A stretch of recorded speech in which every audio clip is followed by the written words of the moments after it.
Les événements qui se sont déroulés au Xinjiang, qui est une région qui se situe à l'est, à l'extrême est de la Chine, donc ces événements ont eu lieu au courant de l'été 2009. Ce sont des événements un peu particuliers, disons. Sans prendre directement la dimension cybernétique, ce sont des événements qui ont trouvé leur origine, leur source au sud de la Chine, dans une ville qui s'appelle Shaoguan, et dans une usine, dans une fabrique de jouets en fait. Dans cette usine, des ouvriers d'origine ouïghour se sont ont été victimes d'une rumeur, disons. Une rumeur qui a dit que deux ouvriers ouïghours avaient violé une ouvrière d'origine Han, donc qui est l'ennemi majoritaire en Chine. Ces deux ouvriers auraient violé donc une ouvrière chinoise. Et cette rumeur s'est amplifiée dans l'usine, ce qui a débouché par des émeutes au sein de l'usine et des affrontements. Et dans une nuit d'affrontements, on a eu deux morts d'origine ouïghour. La police chinoise aurait laissé faire ces événements. Quelques jours plus tard, au Xinjiang, donc à l'autre extrémité de la Chine, la communauté ouïghour s'est organisée et a organisé des manifestations pour manifester contre cette politique et le positionnement de la police chinoise, qui n'aurait pas été assez ferme pour maintenir ces affrontements.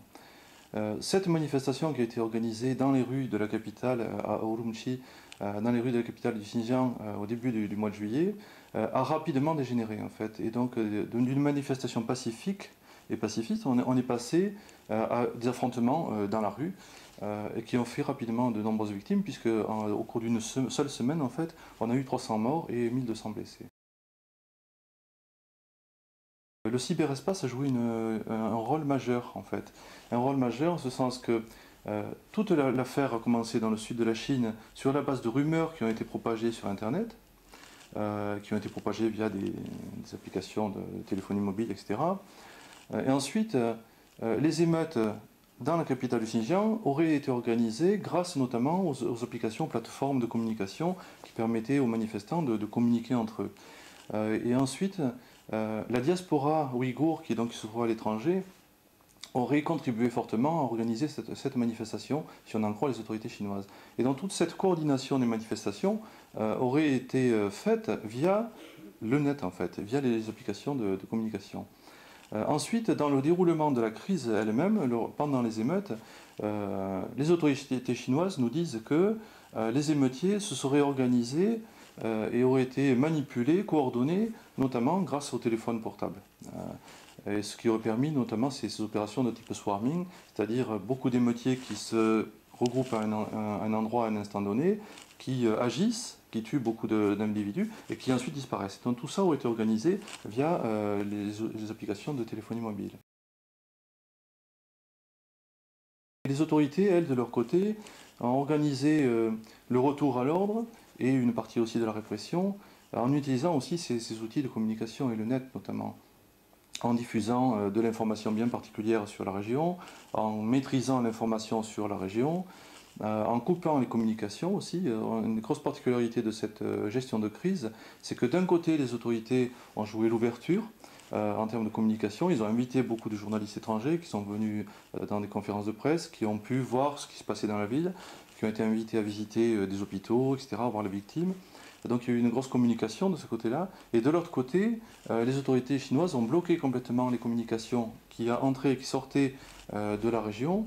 Et elles ont bloqué carrément, coupé l'Internet en fait. Et cette coupure de l'Internet, elle a duré 6 mois. Donc du mois de juillet jusqu'au mois de janvier 2010, toute la région s'est retrouvée dans un noir complet en termes de communication, ce qui est quand même une première, parce que bloquer toute une région de cette envergure, disons, de cette grandeur, n'est pas chose commune, malgré tout, que ce soit en Chine ou ailleurs, on bloque rarement tout un espace régional comme ça.